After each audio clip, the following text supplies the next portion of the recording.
السلام علیکم ورحمۃ اللہ وبرکاتہ۔ الحمد للہ وکفی والصلاة والسلام علی سید الرسل وخاتم الانبیاء، اما بعد فاعوذ باللہ من الشیطان الرجیم، بسم اللہ الرحمن الرحیم۔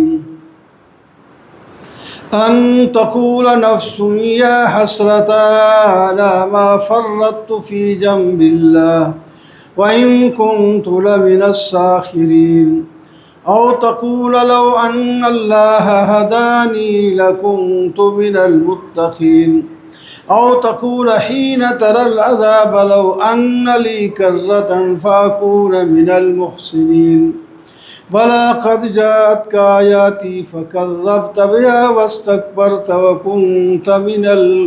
وكنت من الكافرين، صدق الله مولانا العظيم، وبلغنا رسوله النبي الكريم، ونحن على ذلك لمن الشاهدين والشاكرين والحمد لله رب العالمين۔ اللهم صل على سيدنا ومولانا محمد وعلى آل سيدنا ومولانا محمد وبارك وسلم۔ محترم و معزز سامعین، بزرگوں، دوستوں اور عزیزوں، قرآن مجید فرقان حمید میں سے سورہ زمر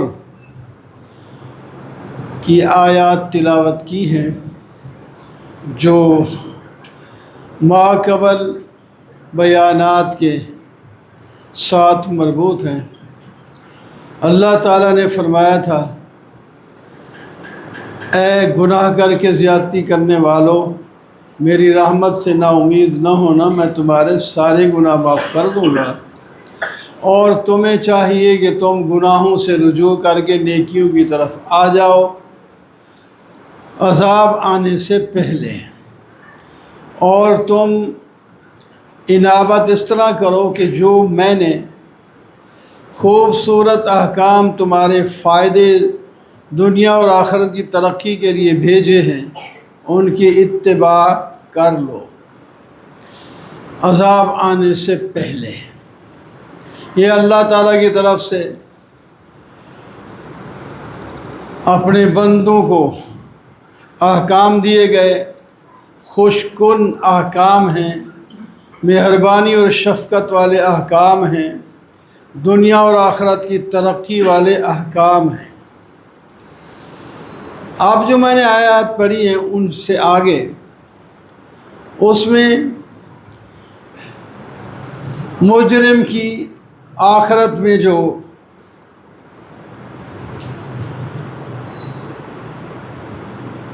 عذر ہوں گے، جو عذر پیش کریں گے، چال بازیاں کریں گے جان چھڑانے کے لیے،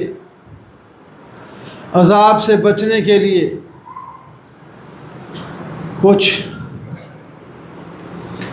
پیش کریں گے تو اللہ تعالیٰ نے اس کو ذکر فرما دیا۔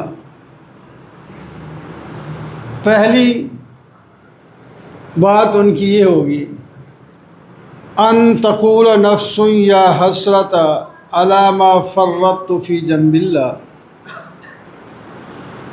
کہ وہ نفس یعنی انسان کہے گا مجھے افسوس ہے، مجھے افسوس ہے اس بات پر کہ میں نے اللہ کی جانب کوتاہی کی ہے، اور صرف کوتاہی بھی نہیں کی، میں تو دین کے خلاف مذاق کرنے والوں کا ساتھ دیا ہے، ان کے ساتھ مل کر میں نے دین اور دینداروں کا مذاق اڑایا تھا۔ وہاں اقرار کرے گا، دو بار کہا میں نے کوتاہی کی ہے اللہ کی جانب، میں اپنے کانوں سے آذان سنتا تھا جس میں حی علی الصلاح نماز کی طرف آؤ، حی علی الفلاح، کامیابی کی طرف آؤ، یہ اعلان ہوتا تھا۔ اس سے پہلے توحید کے کلمات ہیں، لیکن میں نے اس کی طرف میں توجہ نہیں کرتا تھا اپنے کاموں میں۔ دکان میں کھڑا ہوں تو کھڑا ہوں، دفتر میں بیٹھا ہوں تو بیٹھا ہوں، گھر میں ہوں تو لیٹا ہوں تو لیٹا ہوں، یہ میں نے کوتاہی کی۔ اسی طرح رمضان کا مہینہ آ گیا، اب اللہ کی طرف سے حکم ہوا روزے رکھو، کتب علیکم الصیام، تمہارے اوپر روزے فرض ہو گئے ہیں، صرف ایک مہینہ، وہ بھی تمہیں ترقی دینے کے لیے تاکہ تم متقی بن جاؤ۔ مہینہ رمضان کا گزر گیا، میں نے روزے ہی نہیں رکھے، میں اس کو تسلیم کرتا ہوں۔ پھر اس کے بعد اعلان ہو گیا حج کا مہینہ آ رہا ہے، میرے پاس مال بھی تھا، دولت بھی تھی، وقت بھی تھا، لیکن میں نے کوتاہی کی، میں نے حج نہیں کیا، ایک سال نہیں کیا، دوسرے سال نہیں کیا، آخر کرتے کراتے بغیر حج کی مر گیا۔ مال میرے پاس ہوتا تھا، میں نہ تو اس کی زکوٰۃ ادا کر کے مال کو پاک کرتا، نہ میں صدقہ دے کر لوگوں کی مدد کرتا، اس مال کو گن گن کے رکھتا رہا، آخر چھوڑ کے آ گیا۔ یعنی جب اس نے تو ایک لفظ بولا ہے نا، اس کے یہی مطلب ہے، یہ مطلب بیان کر رہا ہوں۔ میں نے کوتاہی کی اپنے رب کی طرف، کوتاہیاں کی، غلطی کی۔ سچ بولنے کا مجھے حکم دیا گیا، میں جھوٹ بولتا رہا، سود کھانے سے روکا گیا، میں سود کھاتا رہا، رشوت سے منع کیا گیا، میں رشوت کھاتا رہا، دھوکہ دینے سے منع کیا گیا، میں لوگوں کو دھوکے دیتا رہا، میں آپ کی جانب، اللہ کی جانب کوتاہی کرتا رہا۔ اس کی تفصیل میں یا آپ جتنا بھی بیان کریں، یہ کوتاہیاں ہیں۔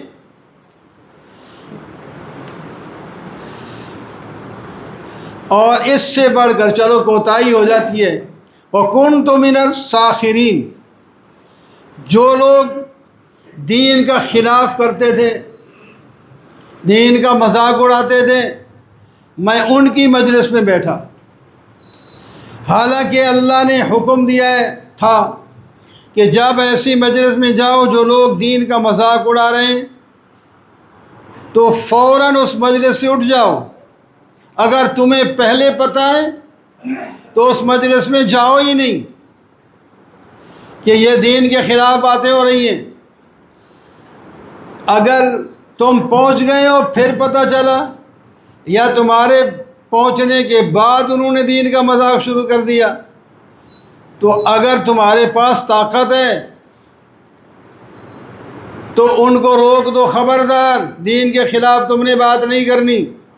قوت ہوتی ہے، بعض دفعہ نہیں ہوتی، وہ بہت لوگ ہیں، ان کا مقابلہ مشکل ہے، تو پھر خود اٹھ کے چلے جاؤ، اس مجلس میں بیٹھنے کی اجازت نہیں۔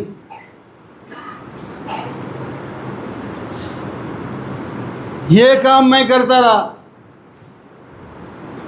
ٹھیک ہے، اب آپ نے تسلیم کر لیا لیکن اب بخشش کا موقع نہیں ہے۔ یہ چیزیں تو دنیا میں تسلیم کرتے، نماز نہیں پڑھتے تھے، نماز شروع کر دیتے، حج ادا کرتے، زکوٰۃ ادا کرتے، سچ بولتے،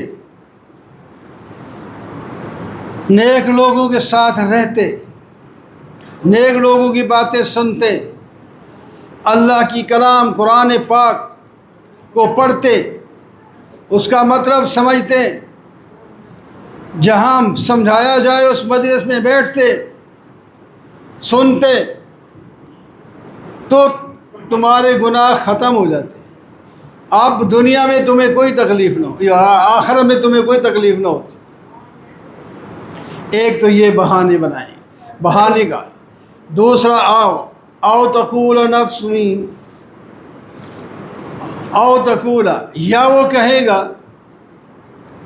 کہ لو ان اللہ ہدانی لکنت من المتقین، اللہ پر الزام در دے گا، کہے گا اگر اللہ مجھے ہدایت دیتا تو میں متقین بن جاتا. اللہ نے تو مجھے ہدایت دی نہیں تو میرا کیا قصور ہے؟ واہ ظالم، اللہ نے ہدایت نہیں دی، تیرا کیا خیال ہے کہ تجھے مجبور کر کے ایمان میں لاتا؟ یہ تو اللہ نے قانون نہیں بنایا تھا. لا یکلف اللہ نفسا الا وسعها، یہاں تو تمہیں اختیار دیا، عزت دی. زبردستی ہوتا تو کوئی بھی مجرم نہ ہوتا، کوئی بھی نافرمان نہ ہوتا، کوئی بھی بے نماز نہ ہوتا، سارے فرما بردار ہوتے.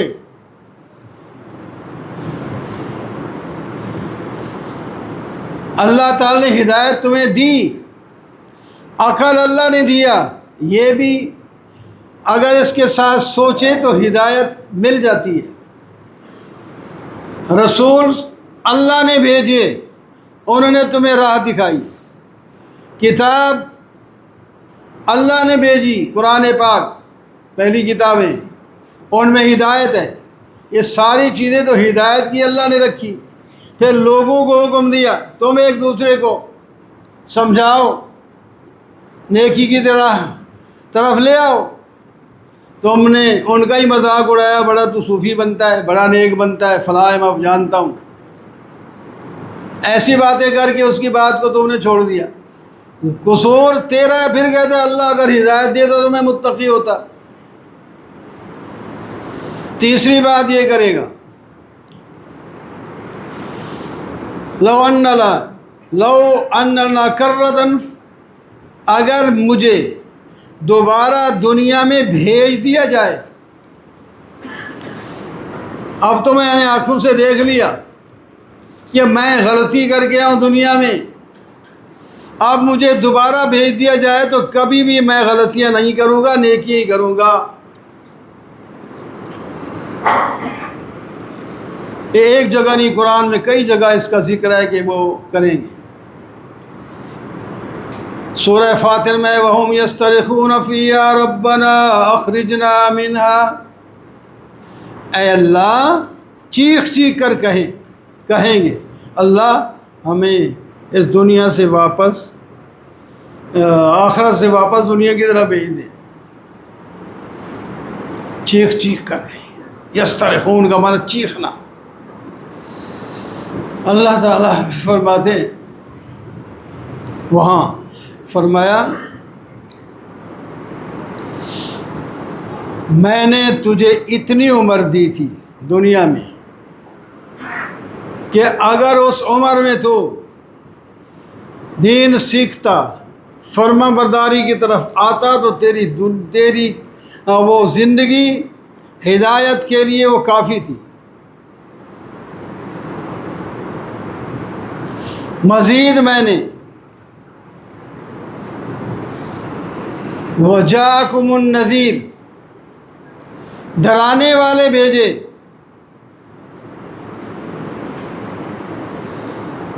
کہ تو غفلت میں ہے تو جب تیری داڑھی سفید ہونے لگتی ہے پھر تو آگے تو بڑھنے کا نہیں سوچتا نا. اب بوڑھا ہو گیا، اب پہلے بچہ ہے جی چلو ٹھیک ہے جوان ہو جاؤں گا، بڑا وقت پڑا ہے. جوان بھی ہو گیا، چلو ٹھیک ہے جی ابھی جوانی کے مزے کر لوں. بڑھاپا آئے گا پھر میں سدھر جاؤں گا. فرمایا تیری زندگی میں بڑھاپا بھی آیا، تیرے بال سفید ہونے لگے.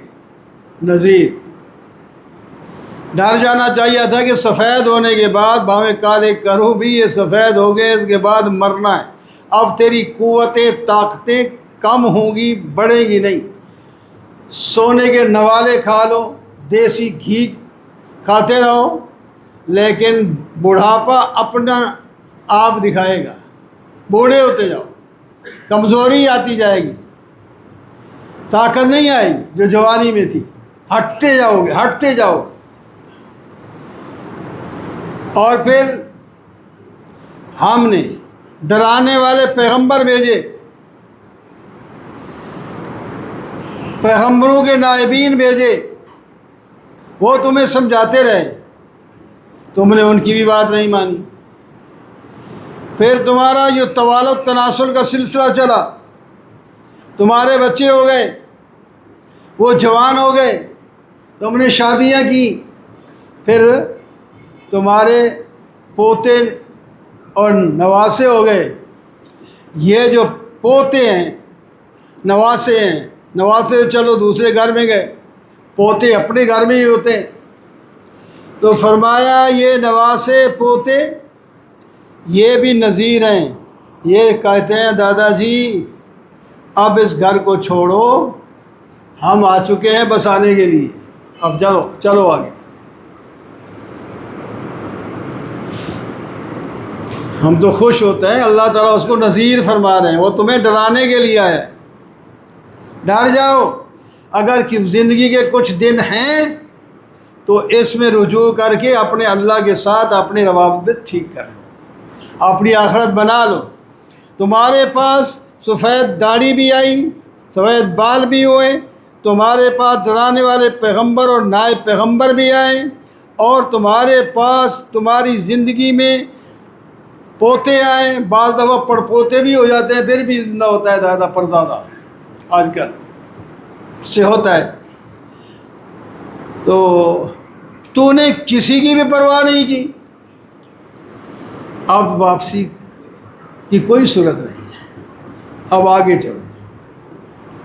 تو میرے دوستو، ان باتوں کو ہم سمجھیں، یہ قرآنی باتیں ہیں، اللہ کی باتیں ہیں، پیار کی باتیں ہیں، شفقت کی باتیں ہیں۔ بلا قد جاءتک آیاتی فکذبت بها واستکبرت وکنت من الکافرین۔ ان 3 بہانوں کا جواب اللہ نے ایک آیت میں دیا۔ بلا، جی ہاں، قد جاءت کا، تیرے پاس آئی تھی، آیاتی، میری آیات، میرے احکام تیرے پاس آئے تھے، فکذبت بها، تو نے جھٹلا دیا۔ جھٹلانا 2 قسم ہوتا ہے، ایک تو جس طرح کافر مشرک بالکل مانتا ہی نہیں کہ اللہ کی کتاب وہ ہے ہی نہیں، ہم بھی نہیں مانتے۔ ایک مومن بھی جھٹلاتا ہے، وہ عمل نہیں کرتا، تو ایک عملی طور پر وہ بھی جھٹلا دیتا ہے۔ حکم موجود ہے اور بظاہر اس حکم کے اندر اس کا نقصان نظر آ رہا ہے، تو فوراً کہتا ہے یار شریعت سے میرے لیے، باقیوں کے لیے نہیں ہے تو سب کے لیے، ان میں تو بھی ہے۔ تو میری آیتیں آئی تھی تیرے پاس، تو نے تو جھٹلا دیا تھا، زبان سے جھٹلایا یا عمل سے جھٹلایا۔ واستکبرت، تو نے اپنے آپ کو بڑا سمجھا۔ دوسری بات اللہ تعالیٰ فرمایا، جھٹلایا، اور جھٹلانا وہی آدمی ہے جو اپنے آپ کو میں کیوں اس کی اتباع کروں، میں کیوں فرما برداری کروں۔ فرما برداری کرنا پڑتی ہے یہاں تو۔ وَكُنْتَ مِنَ الْكَافِرِينَ، اور تو کافروں میں سے تھا۔ وَيَوْمَ الْقِيَامَةِ تَرَى الَّذِينَ كَذَبُوا عَلَى اللَّهِ وُجُوهُهُمْ مُسْوَدَّةٌ، فرمایا جب قیامت قائم ہو، ان لوگوں نے جنہوں نے جھٹلایا ان کے چہرے کالے ہوں گے۔ ادھر بھائی گورے بھی تھے، وہاں وجوہ مسودہ، چہرے بالکل کتم من اللیل مظلمہ، دوسری جگہ آتا ہے، ایسے ہو جائیں گے جیسا کہ تاریک رات کے ٹکڑے ہیں، منہ بالکل کالا بجھنگا ہو جائے گا، گندا ہو جائے گا، بدصورت ہو جائے گا۔ الیس فی جہنم مثوی للمتکبرین، یہ اللہ تعالیٰ دنیا میں بتا رہے ہیں، ہمیں بتا رہے ہیں، کسی اور کو نہیں۔ اب جہنم ٹھکانہ ہے تکبر کرنے والوں کا، جہنم ٹھکانہ ہے، اس سے بچ نہیں سکتے۔ لہذا ہم ان قرآن کی آیتوں پر غور کریں، تدبر کریں، سوچیں اور مراقبہ کریں، ہم کتنا عمل کر رہے ہیں، ہمیں کس طرح جھنجھوڑا جا رہا ہے، ہمیں کس طرح سمجھایا جا رہا ہے، اور اللہ میاں بڑے شفقت کے ساتھ سمجھائیں۔ اللہ کے پیغمبر نے سمجھایا اور قیامت تک آنے والے بڑی محبت کے ساتھ دوسروں کو سمجھاتے رہتے اور رہیں گے۔ تو ہم ان کی بات کو سمجھیں اور اللہ کی بات پر عمل کریں، رسول صلی اللہ علیہ وسلم کی سنت کے مطابق عمل کریں، دل میں اخلاص رکھیں، تو انشاءاللہ مرتے وقت موت بھی آسان ہوگی، مرنے کے بعد قبر بھی آسان ہوگی، راحت والی ہوگی، میدان محشر میں بھی عزت ملے گی اور جنت میں داخلہ ملے گا۔ اللہ تعالیٰ ہم سب کو نصیب فرمائے۔ وَأَقُولُ قَوْلِي هَٰذَا وَالْحَمْدُ لِلَّهِ رَبِّ الْعَالَمِينَ۔